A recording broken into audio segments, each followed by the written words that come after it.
ప్రభుత్వ బాలుర హైస్కూల్లో శతాబ్ది ఉత్సవాల సందర్భంగా జరుగుతున్న సమీక్షా సమావేశానికి హాజరైన జడ్చర్ల శాసనసభ్యుడు అనిరుద్ రెడ్డి బాదేపల్లి బాలుర జడ్పీ హైస్కూల్ శతాబ్ది ఉత్సవాలకు సంబంధించి సమీక్షా సమావేశాన్ని నిర్వహించారు. ఈ సమావేశానికి హాజరైన జడ్చర్ల శాసనసభ్యుడు అనిరుద్ రెడ్డి 3 రోజుల పాటు జరిగే వేడుకలపై సమీక్షా సమావేశం నిర్వహించారు. ఈ సందర్భంగా శతాబ్ది ఉత్సవాల కమిటీ వర్కింగ్ ప్రెసిడెంట్ కృష్ణ, అధ్యక్షుడు రవిశంకర్లు ఏ రోజు ఏ కార్యక్రమాలు నిర్వహించాలో ఎమ్మెల్యే అనిరుద్ రెడ్డికి వివరించారు. అనంతరం వేడుకలకు ముఖ్య అతిథులుగా మొదటి రోజు ఎవరిని పిలవాలి, చివరి రోజు ఎవరిని పిలవాలి అని శతాబ్ది ఉత్సవాల కమిటీతో ఎమ్మెల్యే చర్చించారు. తదనంతరం తెలంగాణ రాష్ట్ర గవర్నర్ మరియు ముఖ్యమంత్రి రేవంత్ రెడ్డిలను ముఖ్య అతిథులుగా ఆహ్వానించినట్లు తెలిపారు. మొదటగా శతాబ్ది ఉత్సవాల తేదీలు ఎప్పుడు అనేది నిర్ణయం తీసుకుంటే ఆ తేదీల వీలును బట్టి ముఖ్యమంత్రి రేవంత్ రెడ్డి గవర్నర్లను కలిసి అపాయింట్మెంట్ తీసుకుందామని అన్నారు.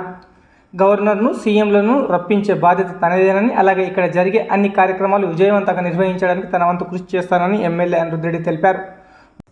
3వ రోజు జరిగే మ్యూజికల్ నైట్ కార్యక్రమానికి వేదిక ఏర్పాటు మరియు వీక్షించడానికి వచ్చే విద్యార్థులు, పూర్వ విద్యార్థులు, పట్టణ ప్రజలు, అలాగే ప్రపంచవ్యాప్తంగా ఉన్న పూర్వ విద్యార్థులు అందరికీ వసతి ఏర్పాట్లపై పాఠశాల క్రీడా ప్రాంగణంలో తిరిగి పలు సూచనలు చేశారు ఎమ్మెల్యే అనిరుద్ రెడ్డి.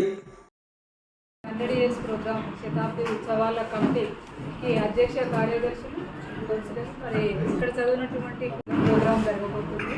మా అందరికీ, మా పాఠశాల స్టాఫ్ అందరం కూడా ఆనందదాయకం. మా విద్యార్థులకు మరి ఈ ప్రోగ్రాం అంతా సార్ చేతులు ఈ పాఠశాల దృష్టిలో పెట్టుకొని మరి ఈ పాఠశాల యొక్క మళ్ళీ పూర్వవైభవం గతంలో ఉన్నట్టుగా, అంటే 3000 స్ట్రెంత్గా 8-9 తరగతిలో 3000 స్ట్రెంత్ ఉన్నది. ఇక్కడ అడ్మిషన్ దొరకని పరిస్థితి. ఇక్కడ ఉన్నటువంటి పూర్వ వైభవం తీసుకొని వస్తారని మరి ఈ ఉత్సవాలు కూడా ఆనందంగా మంచిగా గొప్పగా జరగడానికి మాకు, మా పాఠశాలకు, మా అందరూ కూడా ఒక ప్రొటెక్షన్ కలిగజేస్తూ మళ్ళీ వేరే అంటే ఎన్నో రకాలుగా 1000 మంది కళ్ళు కాదు అంతకన్నా ఉంటుంది సార్. ఇక్కడ రకరకాల పార్టీలు ఉండొచ్చు, యూనియన్స్ ఉండొచ్చు, రకరకాలుగా మరి పాఠశాలని హ్యాండ్ ఓవర్లో తీసుకొని చక్కగా ఇలాంటి జరగకుండా మైనస్ జరగాలని మా అందరికీ ఒక హామీ ఇస్తూ ధైర్యం ఇవ్వాలని కోరుకుంటూ థ్యాంక్ యూ సార్. మీరు ఎట్లా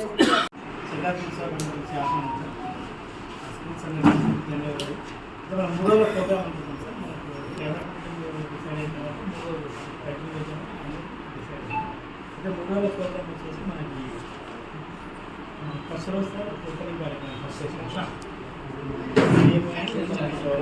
ఫస్ట్ రోజు ఓపెనింగ్ కార్యక్రమం మార్నింగ్ సెషన్లో. సెకండ్ సెషన్ వచ్చేసి మొత్తం ఓల్డ్ స్టూడెంట్స్కి సన్మానం. నైట్ ఈవినింగ్ వచ్చేసి సాంస్కృతిక కార్యక్రమం, స్టూడెంట్స్ మొత్తం లోకల్గా ఉన్న అన్ని స్కూల్.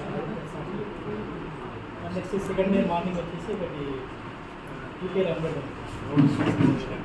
ఆ తర్వాత మళ్ళీ 60 కూడా సన్మానం అయింది sir. First session, second session వీలైతే అదే మనకి సెకండ్ మినిట్స్ ఎడ్యుకేషన్ మినిట్స్ అలాంటి. థర్డ్ వచ్చేసి మళ్ళీ క్లోజింగ్ సార్ మార్నింగ్ మన సీఎం గారికి వస్తే క్లోజింగ్ చేసేసుకొని మన ఫస్ట్ గవర్నర్ ఇస్తే last CM sir. First CM ఇస్తే లాస్ట్ సెకండ్ సెషన్ అంటే మధ్యాహ్నం వరకు అయిపోతుంది. తర్వాత మీరు musical night evening 2 days. 3 days second day మొత్తం మనకి సెకండ్ ఇది థర్డ్ డే వస్తుంది. Morning session, third day evening evening date చెప్పండి. డేట్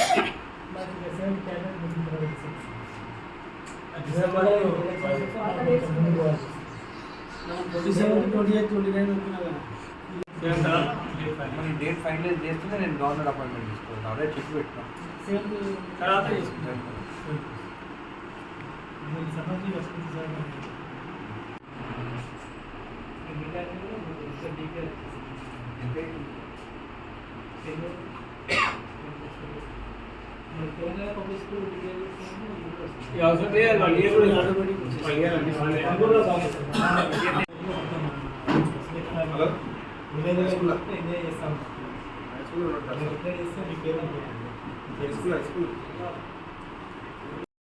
సార్ వాస్తవానికి అన్ని విధాలు సహకరిస్తారని అసలు అది మాకు గొప్ప ధైర్యం అన్నట్టు. తర్వాత మన కంపెనీ వాళ్ళది, తర్వాత మనం 2 సార్లు మీటింగ్ పెట్టుకుంటే కూడా మన ఓల్డ్ స్టూడెంట్స్ యొక్క ధైర్యం అయితే 50% సార్ది 100% సార్ ధైర్యం. ఏం కానీ చేస్తే ముందుగా మంచిగా చేస్తామని చెప్పి ఆ ధైర్యంతో నేను ముందుకు పోతున్నాను సార్. మంచి 30 మంది వస్తారు. వీలైతే 2 గ్రౌండ్లు ఒకటి కలిపి ఒకసారి ఇంకోసారి మీరు అడిగిన కలపాలంటే హైట్ డౌన్ లెవెల్ చేయగలుగుతారు. పర్మనెంట్ కూడా ఒక హిస్టరీ అయిపోతుంది సార్. చెట్లు అడ్డం వస్తాయి. చెట్లు కొన్ని తీసేయాలి సార్. అవి కాదు పెద్ద చెట్లు తీసి మళ్ళీ నాటుకోవచ్చు సార్. ఇంటికి నాటుకోవచ్చు. కానీ విషయం ఏంటంటే రాష్ట్రంలో ఒక పెద్ద స్కూల్ అయిపోతుంది సార్. అది గవర్నమెంట్ అది ఇట్లా చూస్తే పెద్ద గ్రౌండ్ వాకింగ్ గ్రౌండ్ బ్రహ్మాండంగా అయితే సార్. అవకాశం ఉంది సార్.